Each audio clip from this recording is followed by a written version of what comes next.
ദൈവനാമത്തിന് മഹത്വം ഉണ്ടാകട്ടെ. പെസഹ വ്യാഴാഴ്ചയാണ്. പെസഹ വ്യാഴാഴ്ച എന്ന് പറയുന്നത് നസ്രായനിൽ വിശ്വസിക്കുന്നവർക്ക് വളരെ ആഴമേറിയ ഒരു ഓർമ്മപ്പെടുത്തലാണ്. എന്താണ് യഥാർത്ഥത്തിൽ പെസഹ? പെസഹ എന്ന് പറയുന്നത് ശരിക്കും യഹൂദന്മാരുടെ ഒരു ആഘോഷമാണ്. അതിൻ്റെ ചരിത്രം എന്താണെന്ന് വെച്ചാൽ പഴയ നിയമത്തിൽ നമ്മൾക്ക് വായിക്കാനായിട്ട് സാധിക്കുന്നത്, ഇസ്രായേൽ മക്കളെ ഈജിപ്തിലെ അടിമത്തത്തിൽ നിന്ന് മോശ വഴി ഇസ്രായേലിലേക്ക് കൊണ്ടുവരുന്നതായിട്ട് നമ്മൾക്ക് കാണാൻ സാധിക്കുന്നുണ്ട്. അപ്പോൾ അതിൻ്റെ ഒരു സന്തോഷം അല്ലെങ്കിൽ അതിൻ്റെ ഒരു ഓർമ്മയ്ക്കായിട്ടാണ് പെസഹ സ്ഥാപിക്കപ്പെട്ടത്. അങ്ങനെയാണ് പെസഹ ആചരിക്കുന്നത്.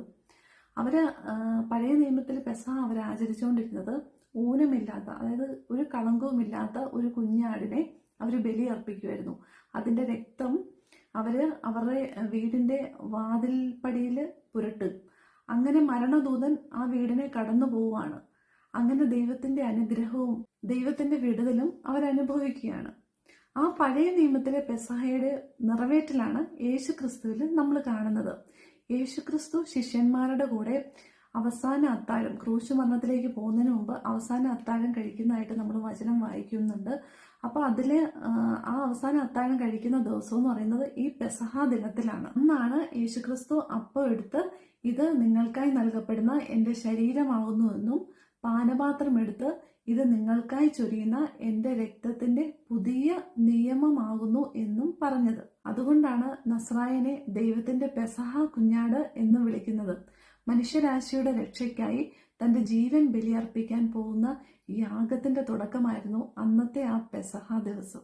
അതേ രാത്രിയിൽ നസ്രായൻ ചെയ്ത മറ്റൊരു കാര്യം കൂടിയുണ്ട്. തന്റെ ശിഷ്യന്മാരുടെ കാലുകൾ കഴുകി സ്നേഹവും വിനയവും സേവനവും എന്താണെന്ന് തന്റെ ജീവിതത്തിലൂടെ കാണിച്ചു കൊടുത്തു. എന്നിട്ടോ, ഞാൻ നിങ്ങളെ സ്നേഹിച്ചതുപോലെ നിങ്ങളും തമ്മിൽ സ്നേഹിക്കണം എന്ന് പുതിയൊരു കൽപ്പനയും നൽകി.